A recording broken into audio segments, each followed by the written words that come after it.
On the edge of the Veluwe, close to Arnhem, lies Brombeek. Originally it was a 19th century country estate, named after the spring and stream that has its source there. King William III bought the estate in 1854, and in 1859 he gave it to the Dutch government for the purpose of converting it into a home for veterans of the colonial army. The monumental building was opened in 1863.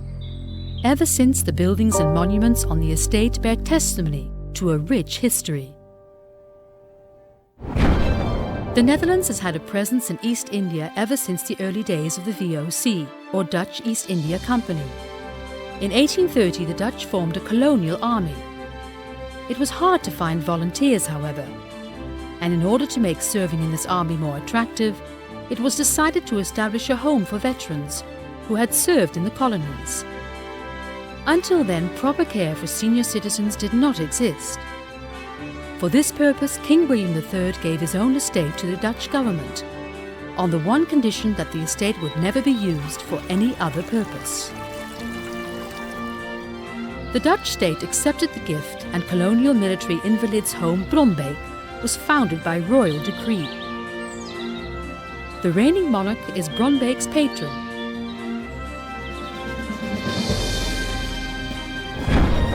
The prominent architect Rose designed a modern building that was to house 200 veterans.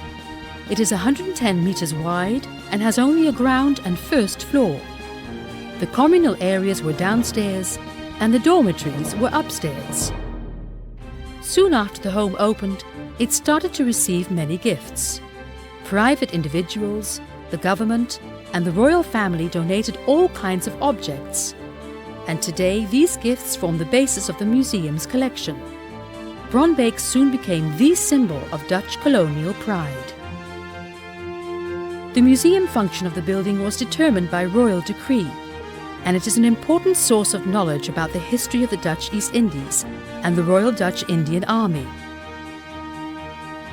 The museum passes its knowledge on in many ways. One of those is the permanent exhibition The Story of the Netherlands East Indies, in 6 of the former dormitories of the home.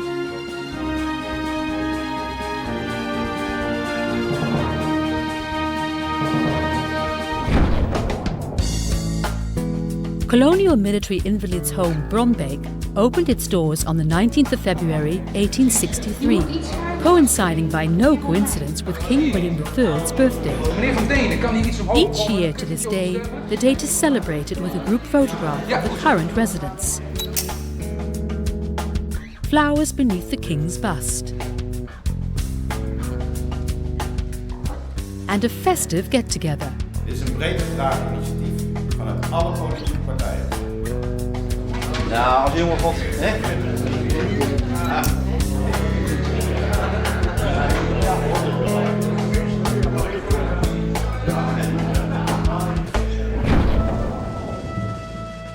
After the Second World War, the number of residents declined to fewer than 100. For this reason, in 1960, the Ministry of Defence decided to modernize Brombeek. A number of the dormitories on the upper floor were converted into rooms for 1 or 2 veterans.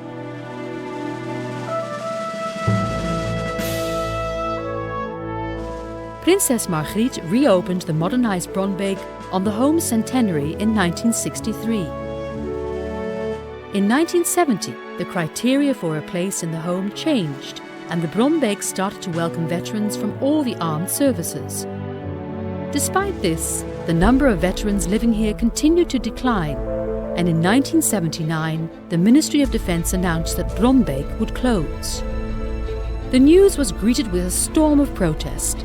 A delegation from the home travelled to The Hague with a petition signed by more than 12,000 people. In 1983, the Friends of Brombeek Foundation was established. De motie is aangenomen. A ruling by the Council of State in 1984 put a definitive end to the closure plans. Brombeek was to remain open. Welkom, fijn dat u er bent. Fijn dat u hier vandaag op Brombeek bij ons bent voor de open dag voor aspirant bewoners. Several times a year, an open day is organized for aspiring residents. Today, Brombeek is home to 50 veterans below the officer ranks from all the Dutch services, including the former Royal Dutch Indian Army. Another criterion is that veterans served on active duty in conflict zones or as part of peacekeeping missions. De knellen nog. Dag meneer. Ik ben uiterst tevreden. Ja. Je kan hier best vertoeven. Ja. Als je je eigen vrienden maar uitzoekt, want er zijn 50 verschillende karakters. Hè? Ja. The home is an instrument of the Ministry of Defence's Veterans Policy. Carers and nursing staff work in shifts around the clock at the home. They provide help with residents' personal hygiene and organize activities. Each day the residents enjoy freshly cooked meals in the dining hall.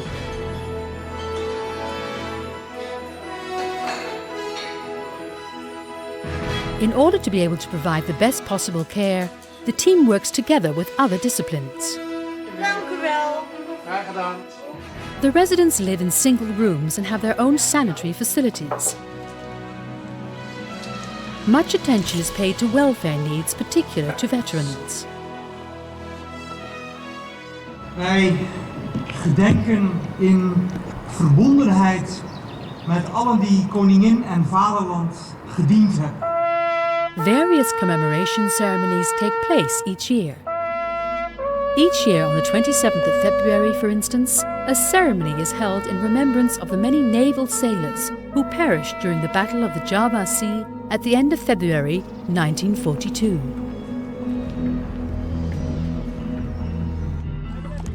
All kinds of activities are organised each week, whereby volunteers provide support. One of those activities is the annual trout fishing trip.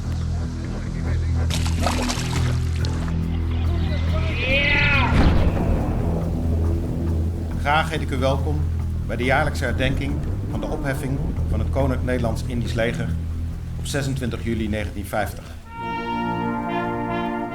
Each year, a ceremony is held by the Royal Dutch India Army Monument to commemorate all those who served and perished in that army, which was formed in 1830. It undertook many missions because the colonial government wanted to gain more control on the Empire of Islands. When Indonesia became independent towards the end of 1949, the Royal Dutch Indian Army no longer had a purpose. 6 months later, on the 26th of July 1950, the army was disbanded.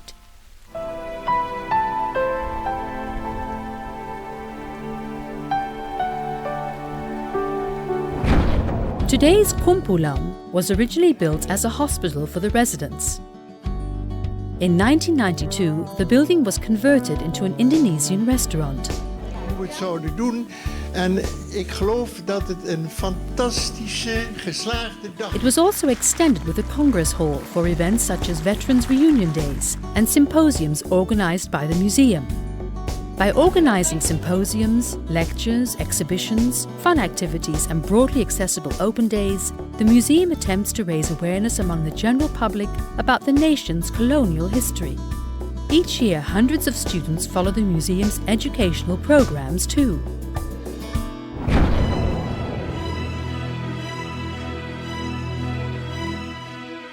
Over the years, a lot of knowledge and experiences have been collected and built up at the museum. The expertise is available to everybody who is interested. Nummer 38. On the annual Christen Days and Photo Days, the museum makes expertise available to visitors with questions about weapons and photographs from Dutch India that they bring in. Daar is heel lang niets aan gedaan. In an underground depot, more than 55,000 objects are kept under ideal circumstances.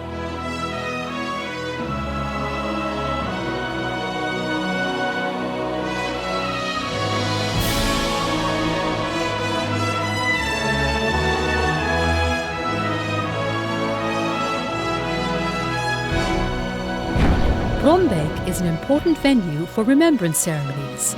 The Ministry of Defence maintains the monuments on the estate and organises or facilitates the remembrance ceremonies, many of which commemorate events in Southeast Asia during the Second World War. Vandaag, 27 augustus, herdenken we de slachtoffers van de dodenspoorwegen. Werkende mannen in de hitte. Ze zuchten, ze zweten. Ze beleven een tijd die ze nooit zullen vergeten.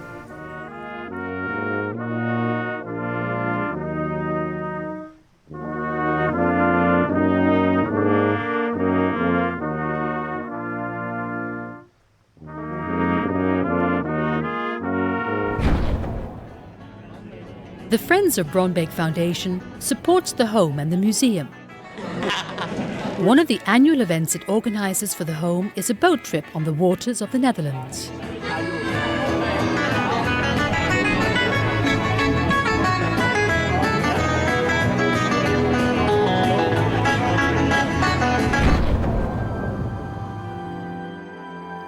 Most of the residents stay at Bronbeek until they die. At funerals, the residents gather in uniform at the commander's house, together with family and staff. Before the hearse leaves, the commander reads out the deceased's life story.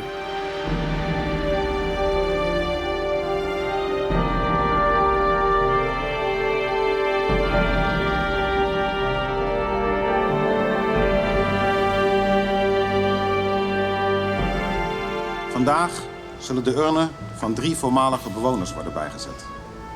Daarmee zijn ze weer teruggekeerd op Bronbeek. There is no cemetery on the estate, but there is a columbarium for those residents who want their ashes to remain at Bronbeek. The urns are placed in the columbarium only once a year, during a ceremony attended by family and residents.